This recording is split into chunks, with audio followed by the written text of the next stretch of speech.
Buenas noches, vamos a abrir la Biblia en el libro de Apocalipsis para comenzar nuestro estudio del libro de Apocalipsis y vamos a leer el capítulo 11. Apocalipsis capítulo 11 de los versículos 15 al 19, ahí nos quedamos, los 8 días, nos quedamos en el versículo 17, 18, vamos a continuar, vamos a terminar este capítulo. Apocalipsis 11 del 15 al 19. La palabra del Señor dice: el séptimo ángel tocó la trompeta y hubo grandes voces en el cielo que decían: los reinos del mundo han venido a ser de nuestro Señor y de su Cristo, y Él reinará por los siglos de los siglos. Y los 24 ancianos que estaban sentados delante de Dios en sus tronos se postraron sobre sus rostros y adoraron a Dios, diciendo: te damos gracias, Señor Dios Todopoderoso, el que eres y que eras y que ha de venir, porque has tomado tu gran poder y has reinado. Y se airaron las naciones y tu ira ha venido, y el tiempo de juzgar a los muertos y de dar el galardón a tus siervos los profetas, a los santos y a los que temen tu nombre, a los pequeños y a los grandes, y de destruir a los que destruyen la tierra. Y el templo de Dios fue abierto en el cielo, y el arca de su pacto se veía en el templo, y hubo relámpagos, voces, truenos, un terremoto y grande granizo. Vamos a orar. Señor, te damos las gracias porque nos permites mirar el libro de Apocalipsis. Oramos a ti, Señor, para que nos ayudes a poder entenderlo, a estudiarlo, y que siempre nos hables, Señor, y que nos permitas ver las bendiciones que hay en la Escritura. En el nombre de Jesús te damos las gracias. Amén. Bueno, hace 8 días estuvimos hablando acerca del el temor al Señor.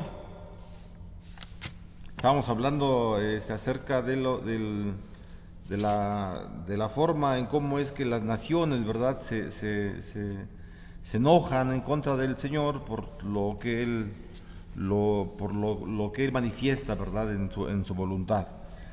Y bueno, el versículo 18, hoy nos quedamos en el 18, donde dice que las naciones se enojaron, las naciones se airaron en contra de Dios, y en consecuencia de ese enojo de las naciones, dice el versículo 18, que la ira de Dios ha venido, ¿verdad?, al mundo, y el tiempo de juzgar a los muertos también ha venido, y también no solamente de juzgar a los muertos, sino también de dar el galardón a los siervos, a los profetas y a los que temen el nombre del Señor.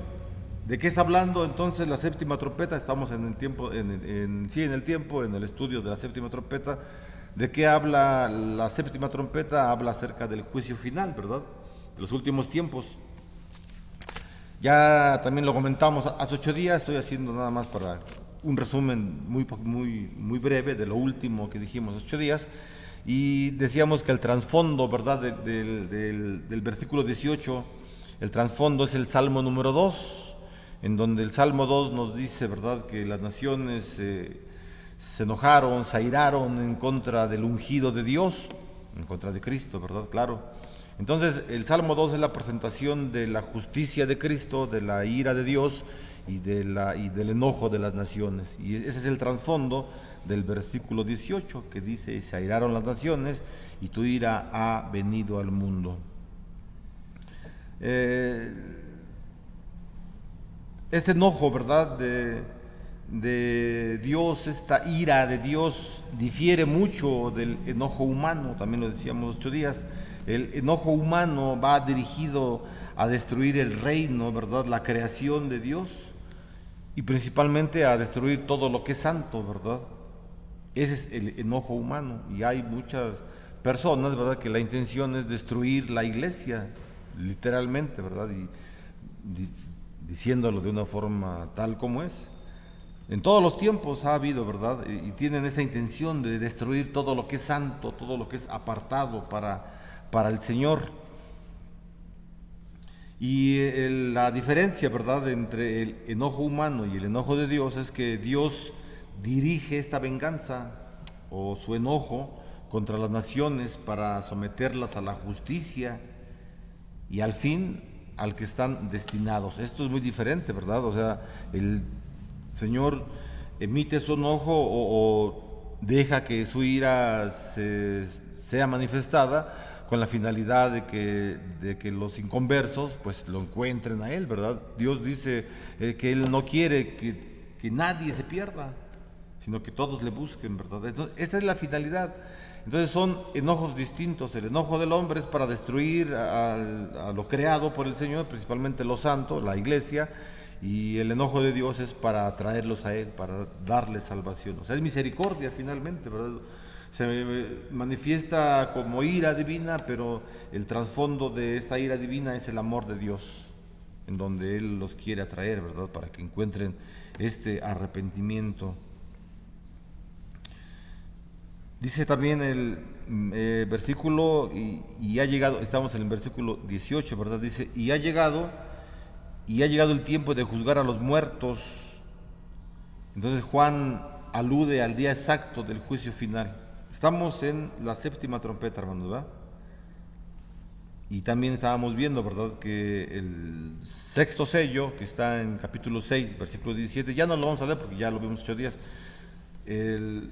Otra vez, el sexto sello, que lo encontramos en el capítulo 6, la séptima trompeta, que la estamos leyendo, capítulo 11, y la sexta copa, que está en el capítulo 14, todos estos textos se refieren todos al día del Señor, al día que llegue el juicio final. Así que los sucesos, esto es importante, ya lo dijimos, pero lo quiero repetir. Los sucesos en Apocalipsis, o sea, lo que ocurre, como un ejemplo, ya lo dijimos, el sexto sello, séptima trompeta y la sexta copa, prácticamente es lo mismo. Es lo mismo, o sea, es el día final, o sea, son los últimos tiempos, el juicio final, pero visto de perspectivas diferentes. Así que los sucesos en Apocalipsis no son cronológicos, o sea, no pensemos que lo que en el capítulo 11 nos habla el sexto sello de guerras, tumultos, etcétera, y luego en el capítulo 14, que es la séptima copa, nos va a hablar de otras cosas, o sea, va a continuar. Lo que ocurre en Apocalipsis no va cronológicamente, es explicado, no, si lo queremos entender así nos vamos a confundir y nos vamos a entender Apocalipsis. No está escrito así. Los sucesos de Apocalipsis no son cronológicos, sino que el apóstol Juan presenta sus escritos en una forma cíclica, así se conoce, ¿verdad? Los presenta en una forma cíclica, que se repiten las escenas o visiones en cada cierto tiempo, contemplando así la revelación de Dios desde perspectivas diferentes. Un ejemplo, ya lo dije por tercera vez, el séptimo sello, la séptima trompeta y la séptima copa. Léalos ustedes, están ahí los textos, bueno, se los voy a dar. Sexto sello, capítulo 6, versículo 17, séptima trompeta, capítulo 11, versículo 18, y sexta copa, capítulo 14, versículo 14. Así que esos tres sucesos no son cronológicos, no, sino son cíclicos, son visiones cíclicas.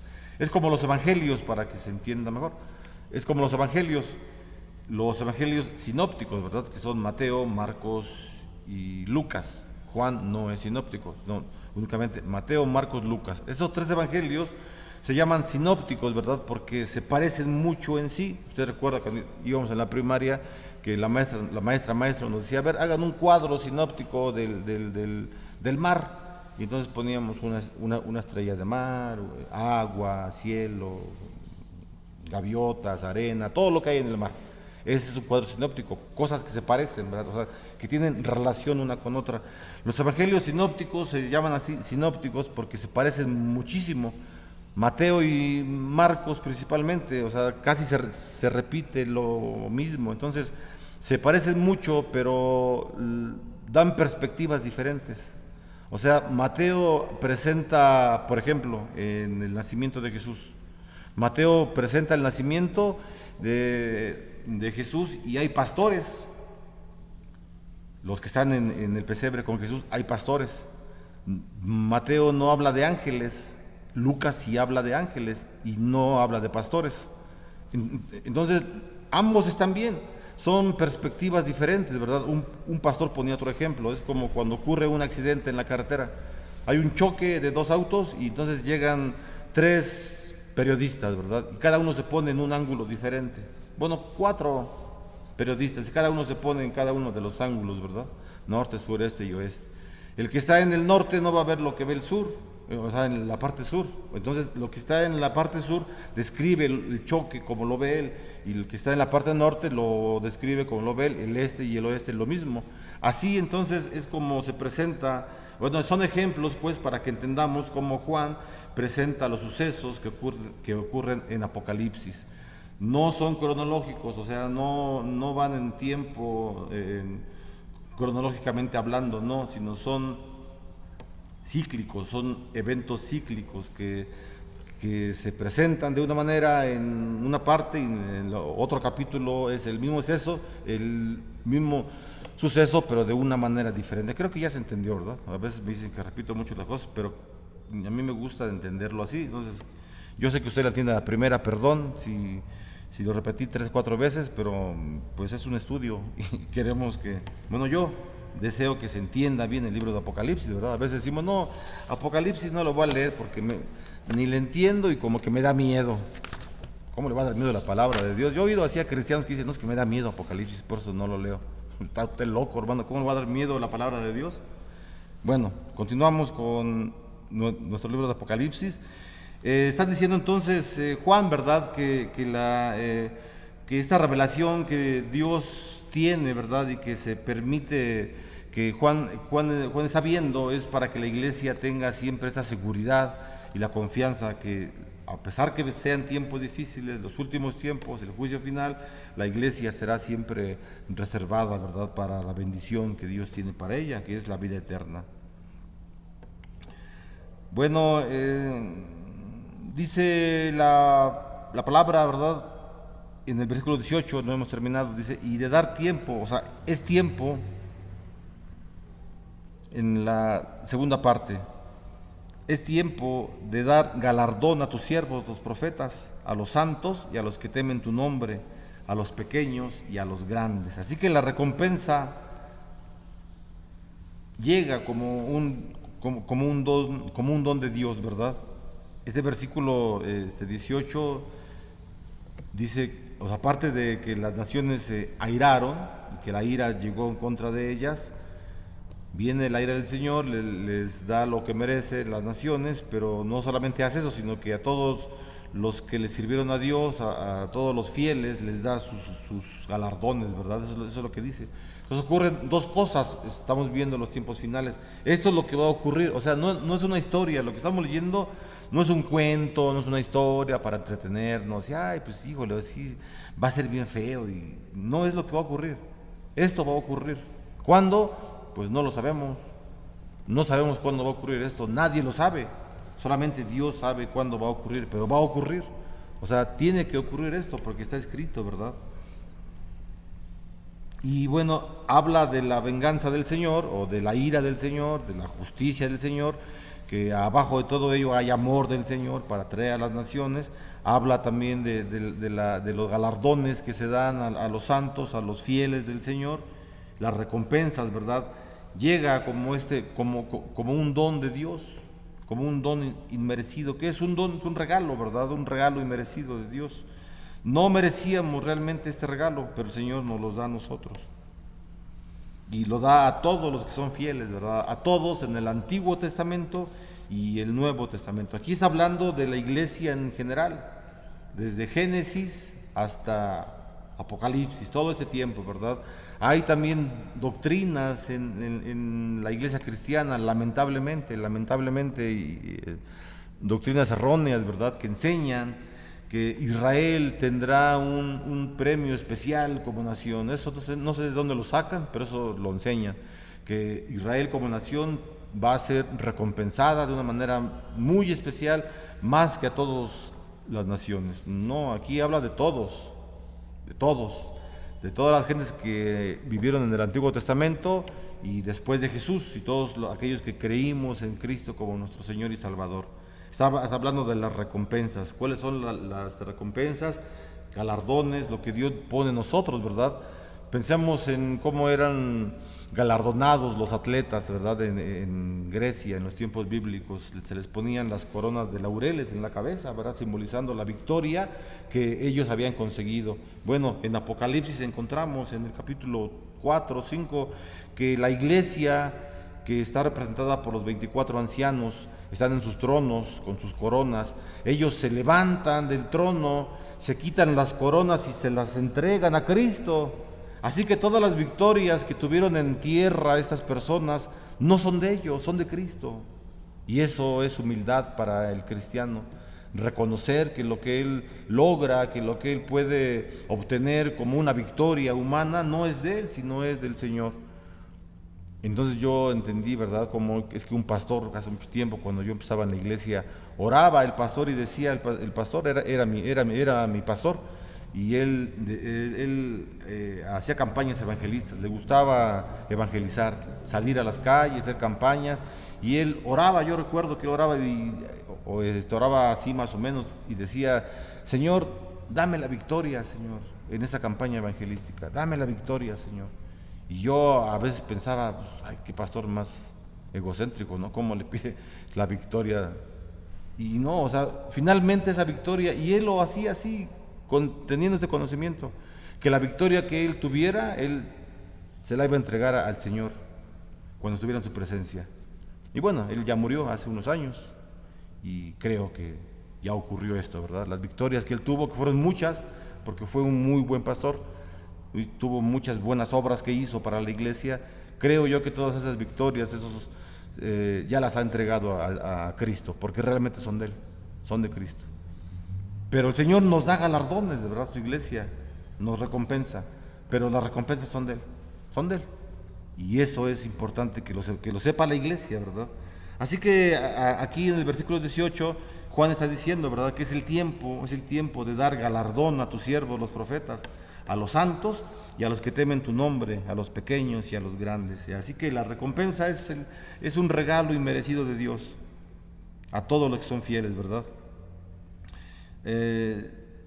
Dice la palabra: y destruir a los que están destruyendo la tierra, ¿verdad?, dice el versículo al final, y de destruir a los que están destruyendo la tierra. Así que los 24 ancianos, porque quien está hablando de esto son los 24 ancianos, ¿verdad? Dice el versículo 16, y los 24 ancianos que estaban sentados delante de Dios en sus tronos se postraron. O sea, quien está hablando son los 24 ancianos en el texto que estamos viendo. Así que los 24 ancianos, ya dijimos, vuelvo a repetirlo, no interesa que lo repita 10, 20 veces.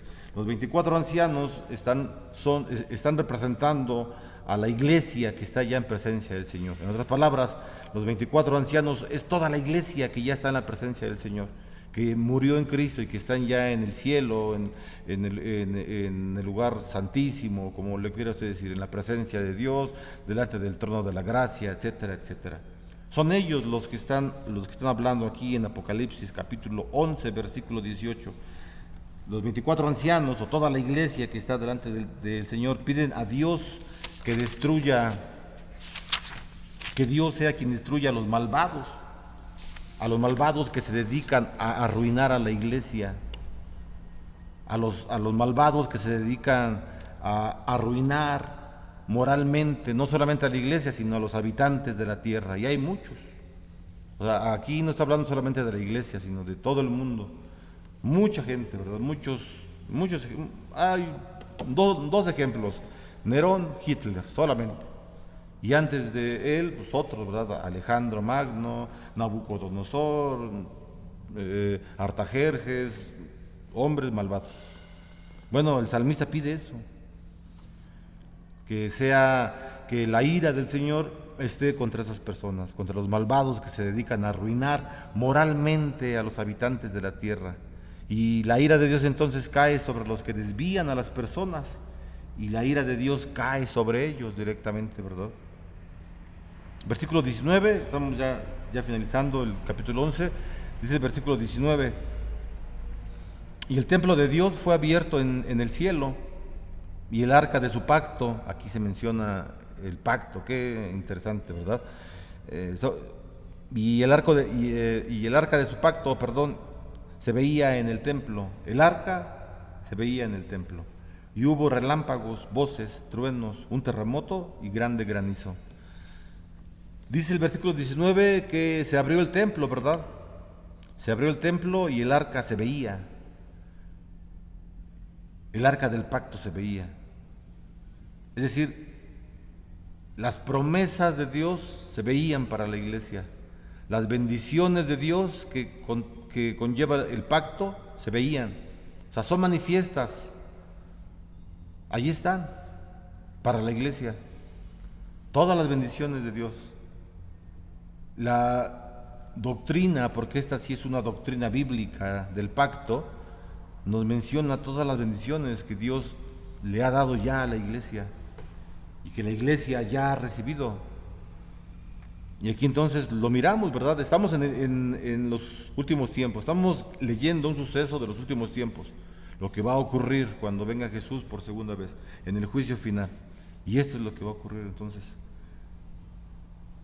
Génesis capítulo 12 al capítulo 17 de Génesis, Dios habla con Abraham, lo saca de su tierra, etcétera. Conocemos toda la historia. Le dice: mira, Abraham, por donde tú pises va a ser tu tierra, etcétera, etcétera. Todo bonito, ¿verdad? Y le habla del pacto. Ahí es donde encontramos por primera vez la manifestación, la historia, la doctrina del pacto, ¿verdad? Génesis capítulo 12 al 17 con Abraham. Y ya lo vemos nuevamente hasta Apocalipsis capítulo número 11. O sea, no que lo hayamos dejado de ver, no. Encontramos Jeremías capítulo 33, nos habla del pacto. Isaías nos habla del pacto. Muchos profetas, Habacuc nos habla del pacto, etcétera. Pero lo volvemos a ver otra vez, ¿verdad? Aquí en el capítulo 11. Es como el árbol de la vida también. Ahí en los primeros capítulos de Apocalipsis, en Génesis encontramos el árbol de la vida. Génesis capítulo 3. Y entonces cuando comete pecado Adán con su mujer, comen del fruto prohibido, el Señor los saca del paraíso y pone unas espadas, ¿verdad? Unos querubines para cuidar el árbol de la vida. Porque dice: no vaya a ser que estos tontos ya están en pecado, vayan y coman del árbol de la vida y vivan para siempre en pecado. Y el Señor los expulsa, ¿verdad? Los cuida, ese es el amor del Señor. Y ya no volvemos a ver otra vez la mención del árbol de la vida, sino hasta Apocalipsis capítulo 22. En los primeros capítulos y el capítulo 22. Entonces, qué interesante que aquí vemos algo parecido, ¿verdad? Volvemos a ver la revelación, la manifestación del pacto de Dios. Dice: se abrió el cielo y el arca del pacto se veía. Es decir, las promesas que Dios ha dado a su iglesia están manifiestas para su iglesia. Recordemos que este libro fue escrito en los primeros tiempos con la intención de animar a una iglesia que estaba en persecución. Esa es la intención de Apocalipsis, de animar a la iglesia, no de espantar a la iglesia, como muchos hermanos dicen que se espantan con Apocalipsis. No, es de animar a la iglesia, de a pesar que están siendo perseguidos, Dios está con ellos, Dios les va a dar galardones, aunque la iglesia llegue a su presencia y se las entregue, pero son galardones para ellos. Es para animar a la iglesia, ¿verdad? Y aquí dice el versículo 19: se abrió el templo y el arca se veía. Así que el velo rasgado, ¿verdad? Cuando el Señor muere, el Señor Jesucristo muere en la cruz de Calvario, el velo es rasgado y entonces se contempla el lugar santísimo. Nadie podía ver el lugar santísimo de los judíos. Nadie, desde el Antiguo Testamento, en el tiempo de Moisés, que se establece el tabernáculo de reunión, que es el templo, hasta la muerte de Jesucristo, nadie podía entrar en el lugar santísimo. Nadie. Solamente el sumo sacerdote y su familia, nada más ellos. Ni los líderes, ni los reyes, ni Moisés, nadie. Ni los profetas, ni Elías, ni nadie, hermano, ni Jeremías, ni Isaías, absolutamente nadie, solamente los levitas, solamente ellos. Jesús muere y entonces se ve el lugar santísimo. O sea, imagínense usted que por siglos No por años, no por 5, 10, 20, 30 años, 50, no, por siglos, el pueblo de Israel estaba acostumbrado a tener un velo, una cortina de separación entre el lugar santo, que era la parte del templo, la más grande, y el lugar santísimo, una parte exclusiva solamente para que ahí entrara el sumo sacerdote, y lo entraba, tenía que entrar de una forma muy digna, ¿verdad? Muy pulcra. Y de pronto entonces muere Jesús y se rompe el velo. Todo el mundo ya puede ver ahora el lugar santísimo y tienen acceso al lugar santísimo por el sacrificio de Jesús, no por un hombre, no, sino por el sacrificio de Jesús, del Señor Jesucristo. O sea, no por un hombre común y corriente. Jesús fue hombre, Jesús es Dios, fue y es Dios. Así que vemos aquí en el capítulo 11 de Apocalipsis, en el juicio final, en los últimos tiempos, que el pacto se ve, las promesas del pacto se dejan ver para la iglesia. Y eso da tranquilidad a quienes están leyendo Apocalipsis. No da inseguridad, da tranquilidad. ¿Quién es el templo? Pues Dios, ¿verdad? Dice Apocalipsis que Juan vio que ya no había templo, no había sol, porque no había necesidad de ellos. El templo es Dios y el resplandor de su Cristo, de nuestro Señor Jesucristo. Eso es lo que se ve únicamente. Ya no hay templo, Dios es el templo. Así que esta arca, ¿verdad? Esta arca visible que nos está hablando el versículo 19, esta arca visible para todos es la demostración visible que Dios cumple el pacto con su pueblo. Otra vez, esta arca visible para todos es la demostración visible que Dios cumple el pacto con su pueblo. En otras palabras, Dios se encuentra con ellos, con su pueblo, y les da lo prometido en el pacto. ¿Qué es lo esencial de lo prometido en el pacto? ¿Qué es lo esencial? Hay varias cosas, pero algo es esencial. ¿Qué es ello? La salvación, la vida eterna. La esencia del pacto, o el elemento esencial del pacto, es la vida eterna. Esa es la vida eterna, y aquí se deja ver para los malvados, ¿verdad? ¿Cuál es el contexto del versículo 18? El Salmo 2. Las naciones se airaron contra tu ungido, Señor. Aquí también. Capítulo 11 de Apocalipsis, las naciones se enojan contra Dios. Entonces Dios muestra, ¿verdad?, su ira contra las naciones, su venganza contra las naciones, su ira santa, pero también muestra su amor para con su pueblo. ¿Cómo? Permite que ellos vean el arca del pacto. Y esto trae tranquilidad a la iglesia, debe traer tranquilidad a la iglesia. Dice el final del versículo 19, o el versículo 19b, y hubo relámpagos, voces, truenos, un terremoto y grande granizo. Y entonces estos fenómenos, ¿verdad?, que nos habla el final del capítulo 11, esos fenómenos son símbolos del poder del Señor sobre su creación, son símbolos del poder de Dios. Entonces no es porque pues hubo relámpagos porque sí, voces, truenos porque sí, no, sino que Juan quiere que vean el poder que tiene el Señor, el poder que tiene el Señor de dar las bendiciones a su pueblo, la salvación y todo lo que conlleva, ¿verdad?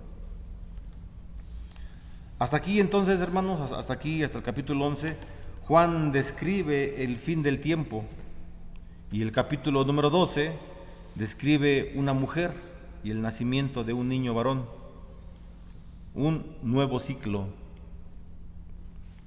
un nuevo comienzo, una visión más del Señor Jesucristo que permite que Juan vea, y la visión es dirigida a la iglesia para que siga teniendo más seguridad en el poder del Señor. Lea el capítulo 12, hermanos, en su casa, con calma, y entre 8 días, si Dios lo permite, lo estudiamos. El capítulo 12, ya solamente como comentario, y lo ampliamos más, si Dios permite, el siguiente jueves. Pero el capítulo 12, los católicos romanos dicen que habla de la Virgen de Guadalupe. Usted ahí léalo. Muy bueno. Léalo con calma, porque habla, ¿verdad? Dice que apareció en el cielo una gran señal, una mujer vestida del sol, Si usted ve el cuadro de la Virgen de Guadalupe, alrededor está dorado, ¿verdad? Entonces, y dice, ahí está hablando de la Virgen de Guadalupe. Con la luna debajo de sus pies, tiene una luna, la Virgen de Guadalupe, claro que sí. Y sobre su cabeza una corona de 12 estrellas, y también así está retratada esta imagen.